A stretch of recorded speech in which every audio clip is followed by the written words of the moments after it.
Gila. Siapa Ferry Boboho? Gara-gara orang ini dua institusi intelijen Indonesia, BAIS TNI dan Detasemen Khusus 88, berperang. Seorang Intel Densus berpangkat Brigadir 1 ditangkap, disekap dan diduga dianiaya oleh oknum yang mengaku anggota BAIS TNI berpangkat Letnan Kolonel. Kepolisian sampai harus mengutus 2 jenderal untuk menjemput Intel yang tertangkap itu. Ada desas-desus, kasus korupsi ratusan triliun di belakangnya. Bagaimana kisahnya? Mari kita bahas.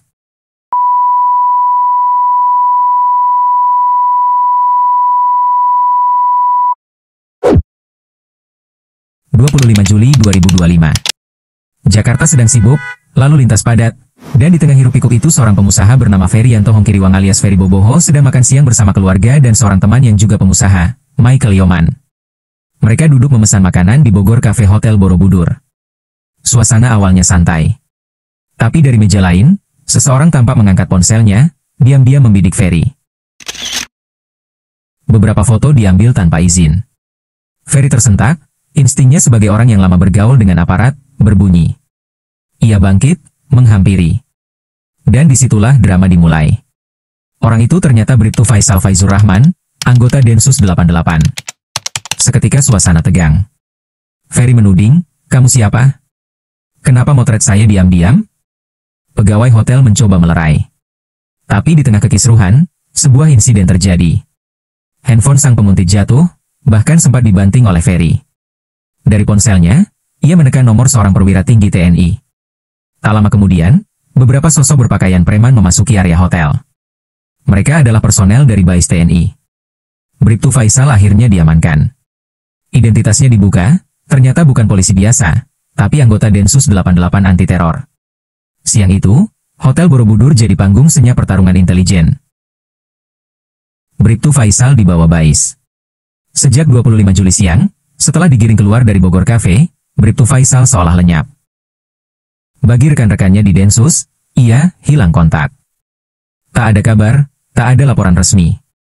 Kabar yang beredar di internal, BAIS TNI membawanya ke suatu tempat. Di sana, Faisal diinterogasi, ditanya. "Mengapa kamu memotret Ferry? Atas perintah siapa? Apa kaitan penguntitan ini dengan kasus sebelumnya, Jampitsus Febri Adriansyah?" Namun, apa yang sebenarnya terjadi di dalam ruang itu, masih menjadi misteri. Keesokan harinya, 26 Juli 2025, sebuah laporan resmi masuk ke Polda Metro Jaya. Isi laporan itu mengejutkan. Bribtu Faisal diculik dan dianiaya. Pelapornya sesama polisi, teman satu leting Faisal. Seakan ingin memastikan kasus ini tidak tenggelam. 2 hari setelah hilangnya Bribtu Faisal, 27 Juli 2025, BAIS dan Polri bertemu di sebuah kafe di Cipinang, Jakarta Timur.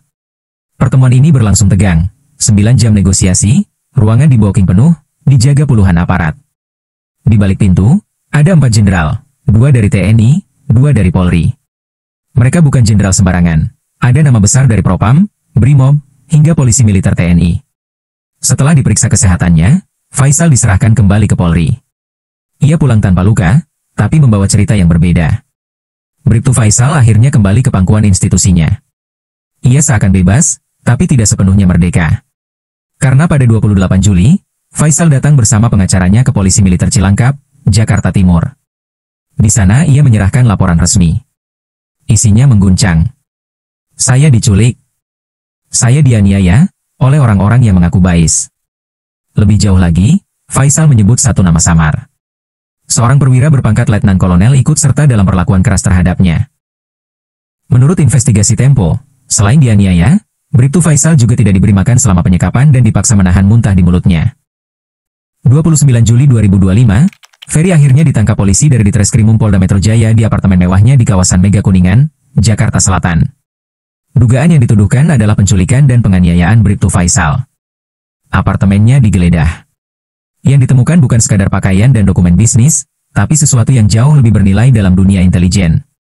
Belasan unit ponsel dan puluhan ribu dolar dalam pecahan tunai. Para penyidik menyedot data dari ponsel-ponsel itu. Dan disitulah cerita baru bermula. Dalam rekam jejak digital Ferry, muncul dugaan ia bukan hanya pengusaha restoran dan baja, tetapi juga pemain perkara. Seorang maklar kasus yang tahu betul cara bermain di wilayah abu-abu antara bisnis dan hukum. Diduga, Ferry menjalin hubungan dengan pejabat tinggi di Kejaksaan Agung. Kerjasama yang tak resmi, tak tertulis, tapi nyata dalam percakapan dan transaksi. Dari HP itulah mengalir petunjuk menuju sejumlah kasus korupsi yang menggemparkan. Ada kasus timah perkara ratusan triliun rupiah yang disidik Jampitsus, kasus yang sejak awal memicu kegelisahan banyak pihak. Serta banyak kasus besar lainnya yang bernilai fantastis dan melibatkan orang-orang besar di Indonesia. Semua jejak itu ada dalam genggaman polisi, tersimpan dalam memori ponsel Ferry. Kini jelas mengapa Ferry menjadi target penguntitan. Ia dianggap orang dekat lingkaran Jampitsus Kejagung, Febri Adriansyah, seseorang yang menyimpan kunci rahasia hubungan antara pengusaha, jaksa, dan kasus-kasus korupsi besar. Lalu, siapa sebenarnya Ferry Boboho? Kenapa bisa masuk dalam lingkaran ini? Nama Ferry Hongkiriwang hari ini identik dengan restoran mewah, pabrik baja, hingga arena balap. Tapi sedikit yang tahu, dulu ia hanya seorang sales kipas angin. Sehari-hari Ferry berkeliling menjajakan produk rumah tangga, meniti hidup dari nol. Nasib Ferry berubah ketika ia terjun ke dunia otomotif. Awalnya hanya sopir dari seorang pengusaha Surabaya yang hobi balap, lama-kelamaan ia ikut klub otomotif eksklusif di Jakarta Selatan, bahkan sempat menjadi wakil presiden klub. Klub ini bukan sembarang komunitas, tapi didirikan oleh almarhum Armin Syah, mantan Jaksa Agung Muda Pitsus sekaligus wakil Jaksa Agung. Disinilah ia mengenal banyak pejabat tinggi, termasuk jaksa, jenderal, dan para pengusaha besar. Nama Ferry disebut dalam kong kali kong perkara di Kejaksaan Agung. Ia dituding jadi perantara, makelar kasus, orang yang bisa mengatur jalannya penyidikan dengan imbalan. Itulah sebabnya, saat Densus 88 membuntuti, targetnya bukan hanya Ferry sebagai pengusaha. Tapi Ferry sebagai simpul yang menghubungkan dunia usaha, hobi otomotif, dan para pejabat tinggi hukum. 2 kali intel Densus 88 ketahuan saat menguntit, lalu digelandang TNI. Dan ternyata, penguntitan terhadap Ferry bukanlah yang pertama. Setahun sebelumnya, skenario serupa juga menimpa Jaksa Agung Muda Pitsus, Febri Adriansyah. Polanya mirip, bahkan pelakunya sama, Densus 88. Tepatnya pada 19 Mei 2024 sekitar pukul 21 WIB, di restoran Gontran Carrier, Plaza Senayan, Jakarta. Saat itu, Jampitsus Febri Adriansyah sedang makan bersama keluarga. Tak lama kemudian 2 orang masuk restoran setelah Febri tiba. 2 orang itu datang dengan berjalan kaki dan meminta tempat di area merokok. Anehnya, mereka justru terus menggunakan masker dan hanya sesekali merokok. Kecurigaan muncul setelah satu di antara 2 orang itu mengarahkan sebuah alat yang diduga sebagai perekam ke arah meja Febri. Seorang anggota polisi militer yang tengah mengawal Febri langsung merangkul orang tersebut dan langsung membawanya keluar restoran. 1 orang lainnya melarikan diri. Berdasarkan hasil interogasi, pria yang tertangkap itu diketahui merupakan anggota Densus 88. Apa yang mereka temukan menambah kecurigaan. Di dalam ponsel ada data berisi profiling tentang Jampitsus, foto, catatan, bahkan detail pribadi yang jelas-jelas dikumpulkan dengan sengaja. Setelah diamankan, intel itu dibawa ke Kejaksaan Agung untuk diperiksa. Identitasnya terungkap, Bribda Iqbal Mustafa, anggota aktif Densus 88 anti teror. Dia kemudian diserahkan kembali ke Polri, tepatnya ke Biro Paminal, Propam, bagian yang menangani pelanggaran internal. Polri berdalih, kasus ini adalah urusan kelembagaan dan motifnya tak pernah dibuka ke publik.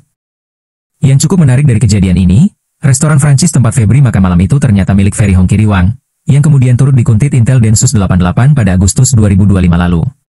Dan di saat Ferry Hongkiriwang ditangkap polisi pada 29 Juli 2025, mendadak rumah yang ditempati oleh Jampitsus Febri dikawal ketat oleh prajurit TNI berbaret hijau dan ungu. Hal ini menjadi benang merah antara 2 kasus penguntitan oleh Densus 88 ini. Antara Ferry Hongkiriwang dan Jampitsus Febri memang memiliki hubungan kedekatan tertentu yang sulit dibantah. Lantas kenapa di dalam 2 kasus penguntitan itu, melibatkan unsur TNI? Kejaksaan Agung memang telah meminta Panglima TNI melalui nota kesepahaman untuk kebutuhan pengawalan. Tetapi tentu, pengawalan dari TNI tersebut hanya ditujukan kepada para pejabat tinggi Kejagung, yang sedang menangani berbagai perkara hukum. Tapi, di dalam kasus Ferry Boboho, kenapa BAIS TNI seolah ikut mengawalnya? Hingga kini, tidak ada jawaban resmi. Yang ada hanya misteri, desas-desus, dan jejak digital yang tersembunyi di dalam ponsel. Siapa yang memberi perintah kepada intel Densus? Kenapa Ferry dan Febri begitu penting hingga harus diikuti diam-diam? Dan mengapa TNI ikut masuk dalam arena sipil ini? Saat ini publik masih menunggu dan bertanya-tanya. Bagaimana kelanjutan kasus ini? Satu hal pasti. Dalam dunia intelijen, kebenaran bukan untuk dibuka, melainkan untuk disembunyikan. Uang, hukum, militer, memang tak dapat dipisahkan. Semuanya berhubungan dan masing-masing punya kepentingan. Kalau kamu suka sejarah dan fakta-fakta unik yang jarang dibahas, jangan lupa klik tombol subscribe dan nyalakan loncengnya.